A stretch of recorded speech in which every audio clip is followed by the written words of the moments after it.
हम दुगले हैं। मनुस्मृति में लिखा है जी। कहाँ लिखा है? 167 नंबर पेज में देख लीजिएगा।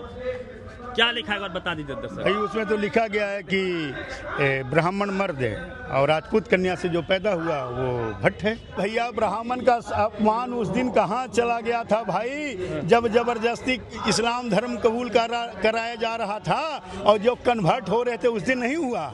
ये कथा कोई भी कर सकता है भाई, क्या दिक्कत है भैया? आप जाति क्यों देख रहे हैं? आप ये कभी आप बात करते हैं हिंदुत्व की, कभी बात करते हैं सनातन की। आखिर रैदास जी को संत शिरोमणि क्यों कहा जाता है? संत रैदास जी से मीरा जी स्वयं दीक्षित हुई, उनके दरवाजे पर गुरु गोरखनाथ को जाना पड़ा। आज तक कोई भी देश इतना दिन गुलाम नहीं रहा, सिर्फ इसी कारण हम रहे कि हमने जातियों को बांटा। विद्वान कथा कोई भी कर सकता है। आप भी ब्राह्मण है? जी ब्रह्मभट्ट हूँ। जितने भी हमारे ऋषि मुनि महर्षि हुए वो किसी एक जात का प्रतिनिधित्व नहीं करते थे, हर जात का प्रतिनिधित्व करते थे और उनका ज्ञान बड़ा दिव्य था। वाकई में सही पूछे ना तो ये जातिवाद का जहर जब तक रहेगा ना, क्या भाई हम अपने भारत को सोने के चिड़िया नहीं बना सकते। देखिए यूपी के इटावा में यादव कथावाचक के साथ जो हुआ पूरी दुनिया सन्न है, पूरे देश में इसकी चर्चा हो रही है। गुस्से में है पूरा देश का बहुजन समाज, क्योंकि जो यादव जी हैं वो कथावाचन करने के लिए ब्राह्मणों की बस्ती में जाते हैं और वहाँ ब्राह्मण समाज को जैसे ही पता चलता है कि जो कथावाचक है वो यादव है, वैसे ही वो उसके साथ दुर्व्यवहार करता है, मारपीट करता है, उसका नाक रगड़वाता है धरती में और साथ में महिलाओं के से उसका शुद्धिकरण करता है और उसके चोटी को सर को मोड़ देता है। उसी पे बातचीत करेंगे। ब्राह्मण समाज के ही लोग हैं बिहार से। क्या नाम हो गया आपका? अरविंद राय। कहाँ से हैं? हम तो गया जी से। आप भी ब्राह्मण हैं? जी ब्रह्मभट्ट हूँ। ब्राह्मण भट्ट हैं? भट्ट ब्राह्मण है? जी जी जी। ब्राह्मण में भी अलग अलग स्तर का? नहीं, मैं भट्ट हूँ और हम ओबीसी में आते हैं बिहार में। ओबीसी में आते हैं जी।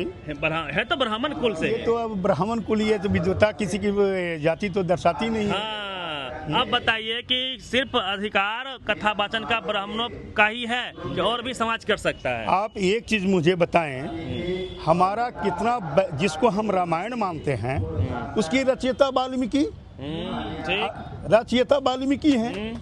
वाल्मीकि जो रामायण के जो पात्र हैं रामचंद्र जी, वो उनके गुरु कौन हुए? वाल्मीकि। आप संत रैदास जी से मीरा जी स्वयं दीक्षित हुई, उनके दरवाजे पर गुरु गोरखनाथ को जाना पड़ा। आप ये अगर जाति में शुरू से आजकल के तथाकथित लोग जो हिंदू धर्म को सनातन को ये बात करते हैं लेकिन ये बांटना चाहते हैं, आज तक कोई भी देश इतना दिन गुलाम नहीं रहा, सिर्फ इसी कारण हम रहे कि हमने जातियों को बांटा। विद्वान कथा कोई भी कर सकता है, राम की चर्चा कोई भी कर सकता है, कृष्ण की चर्चा कोई भी कर सकता है, वो किसी जाति से हो, इसमें क्या दिक्कत है? ये एक शास्त्री हैं, शंकराचार्य हैं, अभी मुक्तेश्वरानंद जी जो मोदी जी के खिलाफ बोलते भी हैं। 4 शंकराचार्य में से एक वो है। वो कहते हैं कि जाति क्यों छुपाई, गलती उस यादव की है। ये भाई आप जाति क्यों देख रहे हैं? आप ये कभी आप बात करते हैं हिंदुत्व की, कभी बात करते हैं सनातन की, तो अगर वो हिंदू हो के आप एक बार कहते हैं कि सब एक छत के नीचे आ जाओ, जो भी हिंदू हो, अगर उसमें कोई विद्वान निकलता है, कोई श्री राम जी की चर्चा करता है, तो फिर आपके पेट में क्यों दुख होगा? वो तर्क देते हैं कि शास्त्र में ही लिखा हुआ है कि सिर्फ ब्राह्मण ही कथावाचन कर सकते हैं। तो अगर शास्त्र में ब्राह्मण लिखा हुआ है तो फिर वाल्मीकि जी का ये रामायण तो हटा देना चाहिए। वेद व्यास जी स्वयं रामायण की बात करते हैं। रामायण में भी भगवान राम को राजपूत कहता है कि हमरे जात के हैं। शंभु का उसमें वध होता है। भैया देखिए, एकलव्य का अंगूठा काटा जाता है। सबसे पहले तो आप इस चीज को मान के चले कि रामचंद्र जी जब वनवास गए तो उन्होंने किसी का साथ नहीं लिया, उन्होंने साथ लिया वनवासियों का, उन्होंने भीलों का साथ लिया, वो केवट के साथ लिया, जहाँ रहे वाल्मीकि के आश्रम में माँ जानकी पली। इसलिए ऐसा नहीं कहा जा सकता, विद्वता किसी में भैया हो सकता है। ये जो जात पात का सिस्टम है, ये तो हमें लगता है जहाँ तक अंग्रेज जितना अत्याचार नहीं किया ना देश में, उससे अधिक अत्याचार अत्याचार तो ब्राह्मण ने किया जात पात बना के। तो आप समझ लीजिए कि जितना दिन भारत गुलाम रहा कोई दूसरा देश नहीं गुलाम रहा है, यही बंटने के कारण। आपको नहीं पता इतिहास में जब विदेश 200 साल तक अंग्रेज शासन किया, हजारों साल से 3000 साल से मनोवादी व्यवस्था के तहत शूद्रों को कुत्ता जैसी जिंदगी आप लोगों ने दिया। देखिए सबसे बड़ी चीज है बाबू, एक बात जरूर ख्याल कर लीजिए, हम अगर वाकई में सनातन का विकास चाहते हैं या फिर इसकी जो धर्म मतलब धारण करना, और बार बार मैं कह रहा हूँ विद्वता किसी में भी हो सकती है, ये कथा कोई भी कर सकता है भाई, क्या दिक्कत है भैया, उसमें विद्वता है, कर सकता है। ये जो ब्राह्मण टोली ने जो गलती किया है, ये इसकी क्या सजा होनी चाहिए? नहीं, वाकई में समाज का प्रतिकार करना चाहिए, लेकिन समाज सब उसके साथ है। नहीं देखिए जो भी, अरे सर, सड़कों पे उतरे हैं ब्राह्मण समाज के लोग, कह रहे हैं कि ब्राह्मण का अपमान नहीं सहेगा हिंदुस्तान। अरे भैया ब्राह्मण का अपमान उस दिन कहाँ चला गया था भाई, जब जबरदस्ती इस्लाम धर्म कबूल कराया जा रहा था और जो कन्वर्ट हो रहे थे उस दिन नहीं हुआ, उस दिन नहीं हुआ। ये तो गलत बात है भैया, नहीं होना चाहिए ये सब। अपने फायदे के लिए पहले आपने हम लोग को शूद्र बना दिया, जब अब फिर दूसरे बार फायदे के लिए आप हम लोग को हिंदू बना रहे हैं, तो ये क्या हो रहा है? देखिए सबसे बड़ा चीज है बाबू, जहाँ तक मेरी समझ है कि ये अधिकार छीनने का किसी को हक नहीं है, कोई भी कथावाचक हो सकता है, कोई भी आप जो है वो प्रभु की चर्चा कर सकता है। अच्छा, एक बात हम आखिरी सवाल लेते हैं आपसे, उन गांव वालों ने ये भी बताया कि इसने ब्राह्मणों से अपना पैर छुआया, मतलब ब्राह्मण उसको प्रणाम कर लिए, इससे तकलीफ थी उन ब्राह्मणों को। भाई विद्वता के हम उन जाति को प्रणाम नहीं किया, हम उनकी विद्वता को प्रणाम किया, हम उनकी विद्वता को प्रणाम किया, और विद्वता की प्रणाम जो है शुरू से चलता आया है। भैया जाति क्या होता है भाई, जाति क्या होती है? तो जातीय देख के तो लोग ब्राह्मण को जहाँ मिलते हैं वहाँ कहता प्रणाम पंडित जी। प्रणाम, देखिए सबसे पहली चीज थी भैया, पहले प्रणाम इसलिए कहते थे कि वो वेद पाठी थे, वो जीवन का जीने का बढ़िया रास्ता अगर बताते थे जिनको हम मानते थे, तो इसी कारण उनकी विद्वता को प्रणाम करते थे। हम जाति को प्रणाम नहीं करते हैं, आज भी हम जाति को प्रणाम नहीं करते हैं, हम उनकी विद्वता को प्रणाम करते हैं, चाहे किसी जात से भी हो सकता है। जात देख के ब्राह्मण प्रणाम नहीं करना चाहिए, वाकई में विद्वता की प्रणाम होनी चाहिए। हाँ, जात से कोई वाला यादव हो, कोई भी रविदास हो, डोम समाज से हो, तो उसको प्रणाम करेंगे आप? हम क्यों नहीं करेंगे, मैं तो करूंगा, व्यक्तिगत करूंगा, क्यों नहीं करूंगा, उसकी विद्वता की प्रणाम कर रहा हूँ भाई। आप ब्राह्मण समाज भटका हुआ समाज है हजारों साल से, इसको आप कैसे समझाएंगे? भैया सबसे बड़ी चीज एक बात आप मान के चलिए, आखिर रैदास जी को संत शिरोमणि क्यों कहा जाता है?